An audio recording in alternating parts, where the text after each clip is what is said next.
Hi friends, welcome back to my channel, and this is Windows Server 2025 Complete Master Course from Zero to Expert, and this is video number 59. So in this video we are going to deep dive into Windows Firewall with advanced security. So the very first thing, let's understand Windows Firewall with advanced security in Windows Server 2025. So Windows Firewall with advanced security is an inbuilt security features that basically helps protect your server by controlling both incoming and outgoing network traffic. So as shown in the picture, it performs the important functions. Basically, the first, it filters the network traffic. The firewalls check every connection request and decide whether the connection is allowed or blocked based on the configured rules. So second, it basically allow us to create a customized rule. For example, you can allow remote desktop traffic on port number 3389, or permit web traffic on port 80 or 443, or basically block unwanted application from accessing the network. So third, which is important, it improves the overall server security by allowing only authorized traffic. The firewall reduces the attack surface and helps basically protect the server from the unauthorized access. So imagine for the practical example, you can imagine you have a Windows server hosting a website, and you want users to access the website basically, but you don't want them to access a remote desktop. So in this case, you can create a firewall rule to allow HTTP or HTTPS traffic while blocking the RDP connection from the unauthorized network. So think of the firewall as a security guard at the entrance of a building. The guard basically checks every visitor, and only authorized people can enter basically, and by blocking everyone else from the coming inside the building. So in the shorter, basically Windows firewall with advanced security act as a first line of defense, helping securing Windows server filtering traffic by using the filtering traffic, enforcing rule, and protecting critical server services from the unauthorized access. So we'll see everything in details during this video. So now basically let's understand how the Windows firewall works basically. So when traffic comes from the internet, it first reaches to the Windows firewall. The firewall check that the traffic against the configured rule and decide whether this is allowed or blocked connection. So only approved traffic is passed to the server, which is provides basically secure access to application and resources from the internet. And think of a firewall as a security guard basically, which I give an example. So in the building entrance, so every visitor is going to be uh, uh, ch- basically all the visitors are going to be checked before allowed inside. So if visitors basically meet the rules, and access is granted, otherwise they will be stopped. For example, if web server needs to access port HTTPS traffic, let's say HTTP traffic on port 80, we can create a rule to allow that port only, and any unauthorized or unwanted traffic can be blocked automatically. So in the sorter, basically you can understand Windows Firewall monitor and controls both inbound and outbound traffic, which helping protecting server from the unauthorized access and network traffic. So now basically Windows firewalls uses three different network profiles basically, which is domain, private, and public. So domain profile is used when computer is connected to Active Directory domain networks, such as a corporate office basically, or a corporate environment network or enterprise network. This profile is managed by IT administrator and follows organization security policy. And a second one is basically a private profile. This is designed for the trusted networks such as home or office Wi-Fi. It basically allow more communication between devices, making features like file and printer sharing easy. And then we have a public profile. This is the most restricted profile and used on untrusted networks such as airport, hotel, or coffee shop Wi-Fi. It blocks unnecessary connection to help protect your system from the potential threats. For example, if you are working in a company office, the domain profile is automatically applied, and at the home, you typically use the private profile, while connecting to public hotspot should use the basically public profile for the maximum security. So choose the correct network profile, because firewall rules are applied differently for the domain public and private. And next we have let's discuss about the difference between the inbound and outbound firewall rules.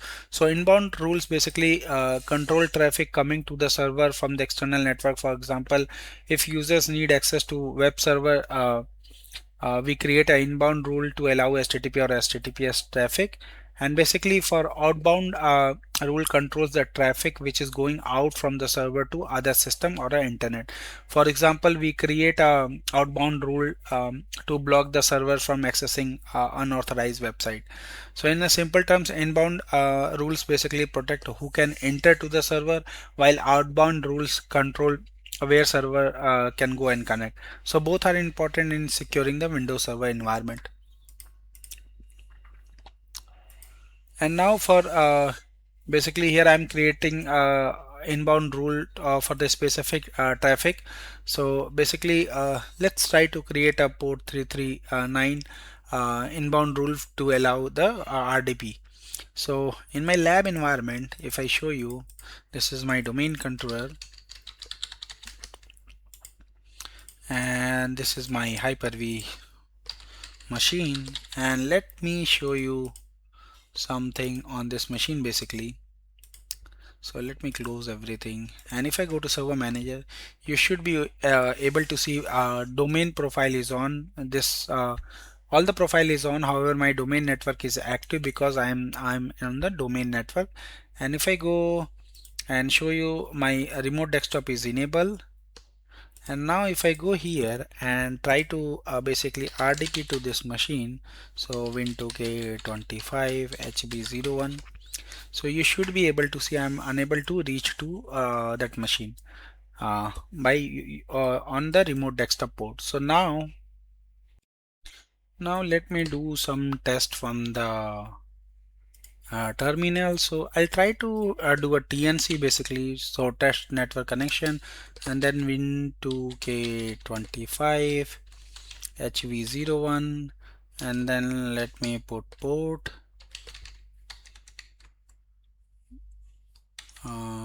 so port and 3389, which is RDP port. So if I run, you should be able to see I'm unable to reach to basically because the port is not enabled. Now I'll go here on my Hyper-V host. So let me wait for this. So it will do the ICMP test, and then it is going to test the if the port number 3389 is allowed or not. So now here you can see the TCP test succeeded is false, means we are unable to reach there. So now what I'll do, I'll go on my this server and go to basically a firewall. So let me go on here, and then if you go here, you should be able to see advanced setting. So this is what we are referring to in this course, or in this video, basically specific video of this course. So if I go to inbound, you should be able to see by default there are some rules which basically creates for your domain network for port number 3389. So you can see here these are the rules. So 3389, and if I go here and click double click, you should be able to see the scope and any IP, any remote IP is any, and in the journal you should be able to see this is inbound rule, and you can see this is not enabled. So I'll go ahead and try to enable these things. So now shadowing is enabled. I'll go here and enable this also. So enable, this is the actual what we need. So allow TCP 3389, and then we have one basically for UDP also. So I'll go ahead and enable UDP also. So now our RDP is enabled. So just let me show you. So port number 3389 enabled, and if I go to program and service, you can see the SVC host, And remote computer, nothing is there. This is important, so TCP, and then you can see the port number is 3389, and remote port everything, and then scope advanced, you can see this is enabled for all profiles, so everything looks good. Now if I go and try to test this, I should be able to basically reach there. So let's try now 3389 for the Hyper-V host, and also I'll go here and try to do a RDP now. So now you can see we should be able to reach here, and also TCP test success is true. So now since we are able to we have created an inbound rule in our Windows Defender or Windows Firewall with advanced setting, you should be able to see we are able to basically reach to the server, and we are able to take the RDP access also. So now creating outbound rules basically. So for example, if you want to create an outbound rule, you can go to your server and go here in the Windows Defender Firewall Advanced Security on local computer, go to outbound rule and create a new rule, and then you should basically select the program ports or basically depending on your requirements. So I'll go ahead and select custom, click next, and all program. Now I'll go ahead and try to enable ICMP4, click next, and then if you want to configure the destination and remote, you can configure it. So I'll go here and try to basically allow or block depending on your requirement. You can do that. So I'll allow this connection, and profile you can select, and then let's see ICMP. Now click finish. Now you should be able to see the this is created for domain profile, and then you have a enabled, and then ICMP4 protocol. So this is how you can basically create a outbound firewall rule. And now next is, which is important, so Windows Firewall support two type of rule. So port based rules and application based rule. So port based rule basically controls the traffic using the port number. For example, if you allow 3389 remote desktop connection can reach to the server regardless the application is being used at the backend. And application rules basically control traffic for a specific program. For example, you can basically create or block WinWorld or any application without affecting other programs on the system. So in a simple terms, basically port based rules focus on the traffic where the traffic is going, and while application based rules focus on which program is generating the traffic. So this is the main difference, and choosing the right rule type basically give you better security and more precise control over the network. So now next thing is allow and block rules. So here we can basically see the difference between allow rule and block rule. So we have already seen in our environment. So if I go here, you should be able to see scope basically in the let me go to journal, and basically if I change this action, so here we are allowing the basically connection to ICMP and allowing the to establish the connection and traffic. However, if you want to block, you can block the connection also. So basically depending on your requirement, you can do these type of setting. So allow rules basically permit the network that matches the specific condition. If the traffic matches the rule, it will be allowed to pass through the firewall and reach to the destination. And block rule does opposite. Basically, if the traffic matches the rule, the firewall is stop and prevent the connection. For example, if the web server needs to access the HTTP traffic on port 80, we can create a allow rule. But if we want to stop access for the risky application on application or port, we can create a block rule. So in the simple terms, allow rules open the door to for the approved traffic, and block rules basically block rule keep the unwanted traffic out. So now this is next is basically firewall logging and monitoring. So Windows Firewall does not only block and allow traffic, it's keep the detailed log of the network activity. These records basically both allowed and blocked connection, giving the administrator visibility in what happening to the server. The logging process is simple. The firewall captures the event stored in the log, and administrator can monitor and analyze the data for the security and troubleshooting purpose. For example, if users cannot access a web application, firewall logs can quickly reveal whether this traffic is blocked by the firewall rules. Similarly, security team can review the logs and detect suspicious connection attempt or potential attack. So in shorter, basically firewall logging and monitoring help in improving security, simplify troubleshooting, and provide valuable insight into the network activities basically. To see the logs, basically you can go to event viewer and then go to application and services. Inside this you should be able to see Microsoft, so it will take some time to load.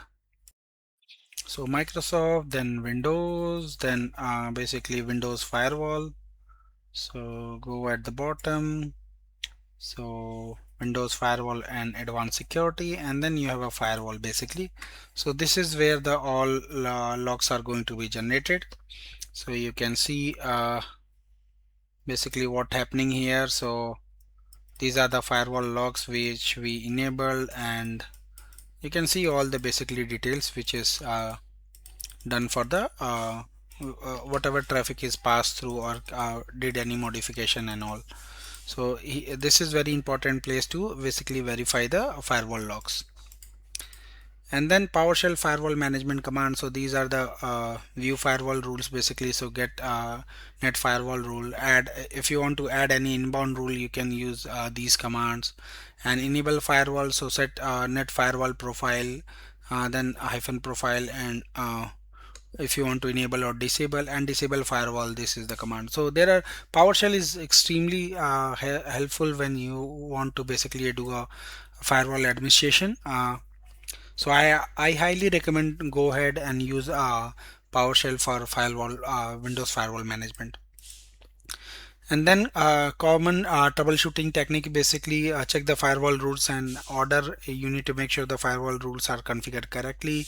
Review the firewall logs. If you have applied anything and something is getting blocked, you can basically use the firewall logs to validate the things. And test connectivity, perform ping, telnet, and testnet connection to do that connectivity test, and verify service and port for the basically for the services. And security best practices for production environment: use the least privilege access, and keep firewall rules minimum and specific, and monitor the logs on regular basis, and keep systems updated. So basically real world some firewall configuration example: allow RDP from a trusted IP, so allow 3389 only from the specific server or IP where you want, do not allow for everyone basically. So let me show you. If I go here and see my basically RDP profile, RDP rule, let me see here. So 3389. Okay, so inbound, I was in outbound. So 3389. So this is the basically user mode. So if I come here, you can see here the scope. So local IP, any IP, remote IP, you should only allow to the specific IP. Let's say 192 192.168 0.12 or 0.11. So you have to be very careful while allowing the IP address or specific range or predefined computers basically. So you need to make sure the rules are configured properly for the remote IP for the rules, and then allow web traffic, allow TCP ATN 443 from to the web server, and blocking ping from the internet. So this is pretty much everything which I wanted to discuss in this demo and video. So thank you for watching. Please subscribe me for more videos, and if you have any query, any question related to this, you can always post me my given mail IDs. Thank you once again. Bye bye.